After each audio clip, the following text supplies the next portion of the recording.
नमस्कार दोस्तों, स्वागत है आपका क्रेजी क्रिप्टो मिंटू में।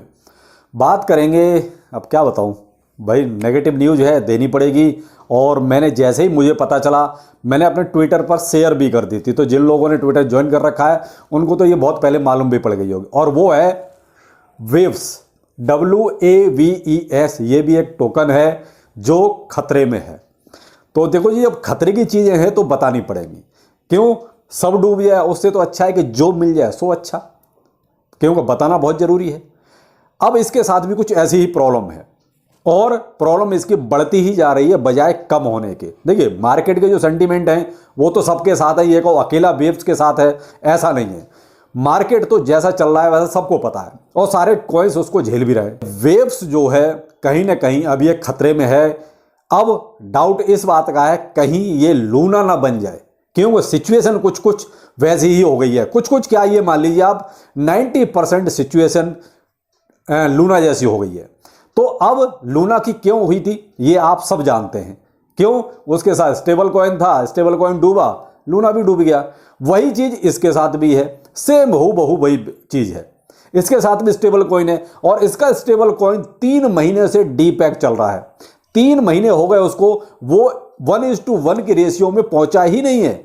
तो जिसका स्टेबल कॉइन, जिसके भरोसे ये चल रहा है, वही डीपैग है, तो फिर इसमें कहां दम रहेगी? बात तो नहीं, कोई टॉपिक ना मिले सिवाय इन्हें उठाओ और वीडियो बना दो, वो चल रहा है। पैसा बचाओ भाई मेरे, पहले जो डूब रहा है उसको तो बचाओ। सिवाय इन्हें अकेला सबके पैसे नहीं बचा सकता, और भी टोकन्स में इन्वेस्टमेंट है। तो इसलिए मेरी कोशिश ये रहती है कि जहां भी कुछ ऐसे खतरे वाली चीज हो तो वो आपके सामने लेके आऊं, जिससे कम से कम जो लगा हुआ है वो तो बचे। सिवाय में इन्वेस्टमेंट तो बाद में कर लेंगे, पहले बचे तो सही जो इन्वेस्टमेंट हमारा लगा हुआ है। तो इसीलिए मेरी कोशिश वही रहती है, और जब भी मुझे किसी भी टोकन के बारे में पता चलता है मैं तुरंत उसको ट्विटर और टेलीग्राम दोनों पर शेयर करता हूं। बेहतर होगा, सबसे कह रहा हूं कि आप जो है ट्विटर और टेलीग्राम, मेरे इस वीडियो के डिस्क्रिप्शन में लिंक अवेलेबल है, वहां से ज्वाइन कर लीजिए। यहां पर मैं आपको एक चीज़ और इंपॉर्टेंट चीज़ है, देखिए आजकल स्कैमर्स बहुत ज़्यादा एक्टिव हैं। मेरे ट्विटर टेलीग्राम पर भी बहुत ज़्यादा एक्टिव हैं, और कमेंट सेक्शन में भी।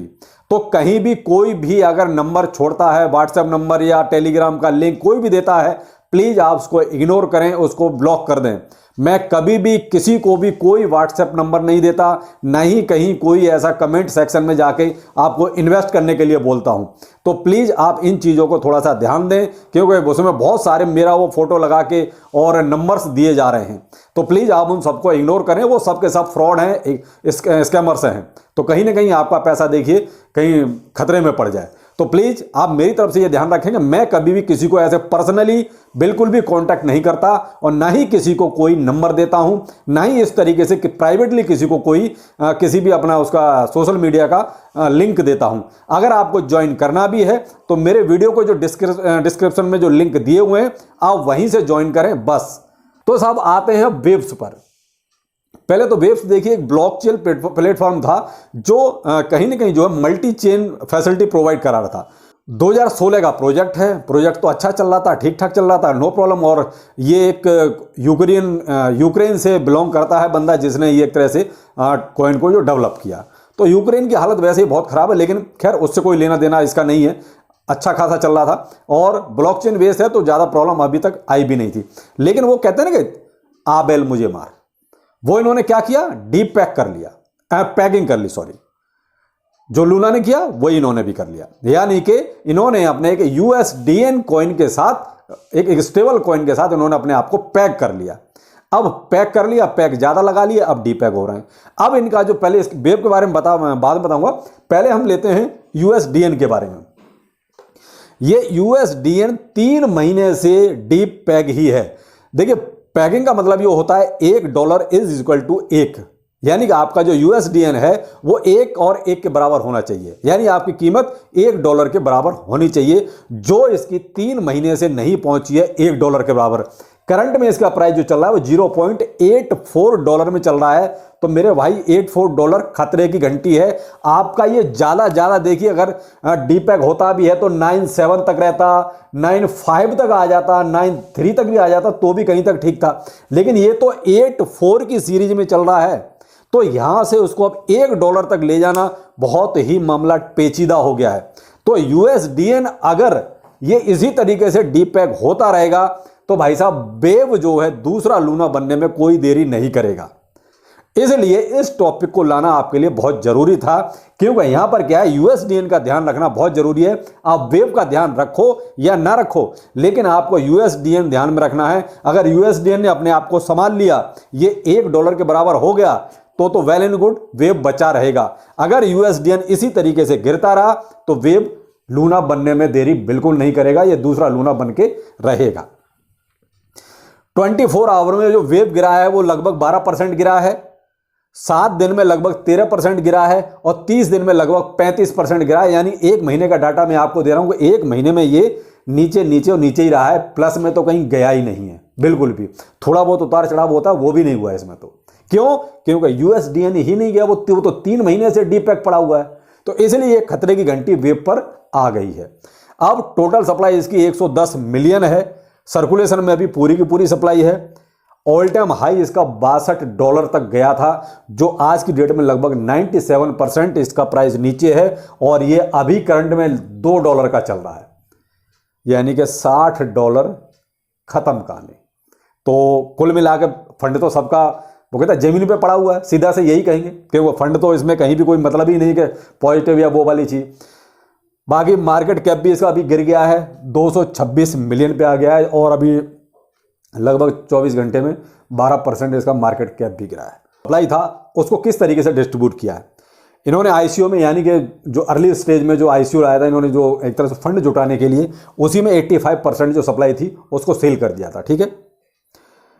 और जो पार्टनर्स हैं इनके, उनके लिए उसमें रखा है 4%, डेवलपर्स हैं उन्होंने रखा है 9%, और अर्ली स्टेज में जो सपोर्टर थे इनके, वो चाहे जितने भी थे उन सबको 1% दिया है, ठीक है। तो ये इन्होंने 3-4 उसमें रखा है, तो चलो वो कोई बात नहीं, उन्होंने ज़्यादा बंदर बांट नहीं किया, मेन लोगों को ही दिया है। और मेन चीज़ था कि 85% सेल में था। तो कुल मिला के यहाँ इन्होंने देखिए सप्लाई का तो बांट ठीक किया, लेकिन जो गलती करी वो करी पैग, यानी कि जो इन्होंने पैगिंग करी किसके साथ, यूएसडीएन के साथ, आ बैल मुझे मार। तो ये जितना भी जो पैगिंग का सिस्टम है ना, वो कहीं ना कहीं अब आप देख लीजिए बाद में जाके खतरा ही पैदा करता है। कहीं भी ऐसा नहीं लगता कि ये पैगिंग वाला सिस्टम सक्सेस है। आपने लूना देख लिया, ये कतार में खड़ा हुआ है, और भी बीच बीच में कोई ना कोई एक आध आता रहता है कि ये डीपैग हुआ, ये डीपैग हुआ, लेकिन ये है कि अभी तक लोगों ने अपने आप को संभाल लिया है। लेकिन इसका थोड़ा सा खतरनाक इसलिए हो गया कि प्राइस इसका जो है बहुत ज़्यादा नीचे आ गया है। यहाँ से ऊपर ले जाना थोड़ा सा बहुत टिपिकल काम है, और वो भी उस कंडीशन में जब मार्केट बहुत ज़्यादा ऐसी डाउनफॉल वाली चल रही है। तो भाई यहाँ पर इस शॉर्ट वीडियो में आपको बताने का सिर्फ यही एक पर्पज़ था कि जिसमें इसमें किसी का इन्वेस्टमेंट है तो भाई थोड़ा सा ध्यान रखिए। बाकी देखिए आपको मिलना तो कुछ नहीं है, विड्रॉ करोगे तो भी आपका फंड जीरो ही है। अभी $62 से लेकर $2 पे आ गया है, तो क्या मिलना है। बाकी देखिए फंड आपका है, आपने कैसे इन्वेस्ट किया है वो तो आप जानो, आप समझो। मेरा इसमें कोई इन्वेस्टमेंट नहीं है, मैं आपको बहुत क्लियर बताऊं। तो इसलिए लेकिन मेरा ये कहते हैं फर्ज बनता है कि आपको बताऊं कि भाई इसके साथ ऐसी एक तरह से दुर्घटना होने वाली है। हो ही नहीं है, मैं ये नहीं कहता और मैं ये भी नहीं चाहता कि हो जाए, लेकिन जो हालात हैं वो भी हम कहते हैं आंख बंद नहीं कर सकते। हालात डीपैगिंग के हैं, तो जो डीपैगिंग हो रही है उसकी वजह से इस पर खतरा मंडरा रहा है। तो प्लीज़ आप लोग अपने फंड का थोड़ा ध्यान दीजिए, और जो आपको ठीक लगता है वो इस पर स्टेप आप उठा सकते हैं। बाकी और कोई इस तरह की अपडेट होती है तो देखिए उसके लिए बेहतर है कि आप मेरा टेलीग्राम और ट्विटर दोनों ज्वाइन कर लीजिए। देखिए आजकल और कोई अपडेट नहीं दे रहा है, कोई भी आजकल आगे प्रेडिक्शन नहीं कर रहा है, कोई भी बीटीसी का एनालिसिस नहीं कर रहा है। आप जरा यूट्यूब पे आके देखो, क्यों कितना करें बीटीसी का एनालिसिस, क्यों आप भी अब उनसे सवाल पूछोगे भाई बीटीसी का एनालिसिस कर रहे हो, बीटीसी तो नीचे जा रहा है, क्या फायदा तुम्हारे एनालिसिस का। दूसरा, पढ़ते हैं नहीं, पढ़ेंगे तो ऐसी न्यूज उनको पता चलेंगी। तो क्या है, वो एनालिसिस करना सबसे आसान काम होता है। लैपटॉप उठाओ और बस चार्ट खोलो, थोड़े से बस पैटर्न सीख लो इजीली। मैं आपको सारे सिखाऊंगा, थोड़ा टेंशन मत लो। आप बहुत से सीखना चाह रहे हैं, मैं आपको बहुत बिल्कुल बिगिन से सिखाऊंगा, तो वो सबसे आसान काम है। ऐसे पढ़ के न्यूज लाना ये बहुत टिपिकल है, क्यों उसके लिए पढ़ना पड़ेगा। तो आजकल आप यूट्यूब पर उठा के देखो, सबने बीटीसी का एनालिसिस बंद कर रखा है। क्यों कर रखा है भाई, बीटीसी एनालिसिस करो भाई, क्यों टेक्निकल सबके धरे रह गए अभी। खैर जो भी है ये अलग बात है। बाकी फिर मिलते हैं, नमस्कार।